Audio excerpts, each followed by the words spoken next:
Hai, ketemu lagi dengan saya Setiawan di PJS Otomotif.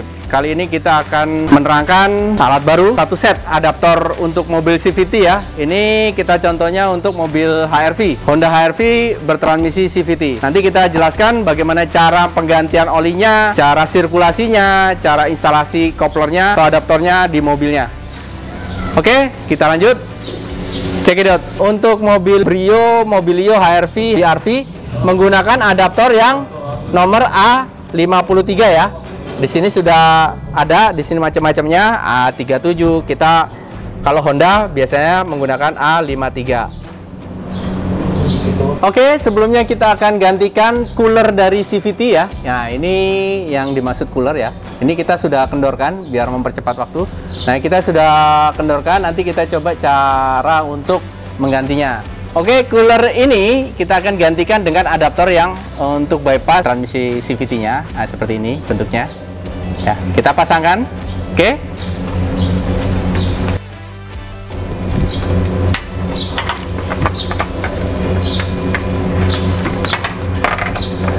Kita sudah gantikan atau sudah kita pasang adaptor yang kita jelaskan tadi. Ini kita sudah pasang sesuai dengan ukuran sama posisinya yang cooler tadi ya. Ini adaptor ini bisa digunakan untuk jenis-jenis mobil Mobilio, Brio, HR-V, BR-V yang jenis mesinnya hampir sama dengan HR-V ini. Jadi kita sudah pastikan ini, baru kita nanti kita starter mana untuk menentukan in dan outnya saluran olinya. Oke, kita nyalakan dulu, nanti baru kita biar ketahuan untuk in outnya.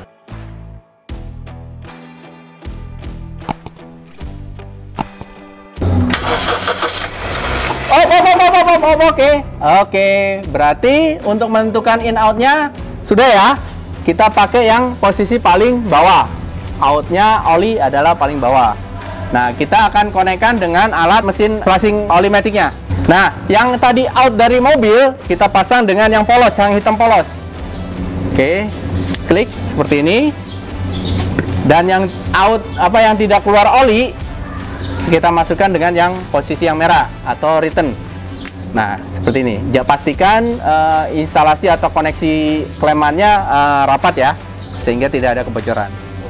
Oke, setelah kita pasang adaptor CVT-nya ya, kita gantikan cooler oli CVT-nya dengan adaptor yang memang khusus untuk transmisi CVT. Lalu kita konekkan tadi dengan mesin flushing DT800R. Posisi pertama adalah kita sirkulasi dulu atau di clean ya. Terus kran kita putar ke kanan semuanya untuk membuka, baru kita nyalakan mobilnya. Oke, kita nyalakan mobilnya. Oke. Nah, di sini untuk mengetahui bahwa dia bersirkulasi atau tidak, di tekanan used fluid oil yang dari mobil ini merupakan ada tekanan, dan di sini ada aliran. Nah, ini proses sirkulasi atau pembersihan dari oli CVT tersebut ya. Kita tunggu sampai kira-kira 1-2 menit untuk membersihkan oli CVT yang lama. Oke, setelah kita 1-2 menit, kita matikan mesin mobil, lanjutkan dengan proses selanjutnya, mengisi oli CVT yang baru. Kita isi dengan oli ya, sesuai dengan spesifikasi bahwa oli CVT. Kalau Honda kita menggunakan HCF2 ya, sesuai dengan spesifikasi Honda HR-V. Oke, kita isikan. Nah, dia warnanya lebih terang, tidak seperti AT itu merah.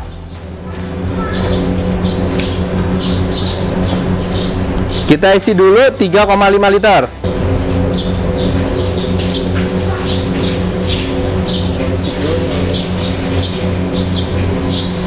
Oke, setelah kita isikan, kita tutup kembali. Posisikan kran yang sebelah merah ke change atau penggantian. Kita putar. Ini tetap dibuka ya, ke sebelah kiri. Kalau sebelah ke kanan akan menutup, berarti kita sebelah kanan, ke kiri. Oke, lanjut. Kita tes dulu, kita ngambil sampling, kita injekkan oli barunya dengan menekan tombol power. Nah, ini perbedaan ya, kita sudah isikan olinya, ini oli baru, ini oli bekas. Nah, oli baru terlihat jelas ya, ini. Dan Kita putar posisi keran merah tadi, posisi di clean, kita posisikan ke change. Ini adalah untuk mengganti oli yang baru. Posisi keran yang 2 ini dibuka ke kiri semuanya untuk membuka valve in dan outnya dari oli baru. Oke, selanjutnya kita nyalakan untuk penggantian. Kita buang oli bekasnya dulu. Nah, ini sampai kelihatan. Kita buang oli bekasnya dulu, baru kita injekkan oli barunya. Oke, nah ini kita dorong oli baru, keluarkan oli bekas. Nanti kita kelihatan di sini. Nah, ini udah mulai keluar. Pastikan bahwa oli baru dengan oli bekas itu jumlah dan volumenya sama.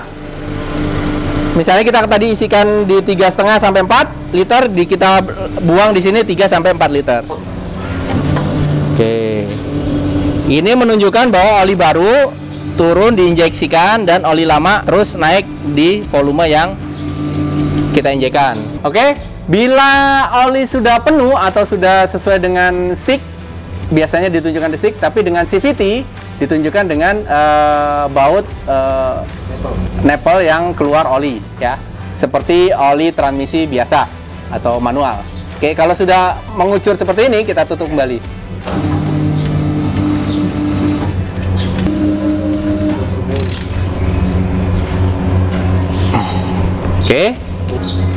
Oke, demikian cara penggunaan adaptor dan Olimatic CVT flashingnya ya.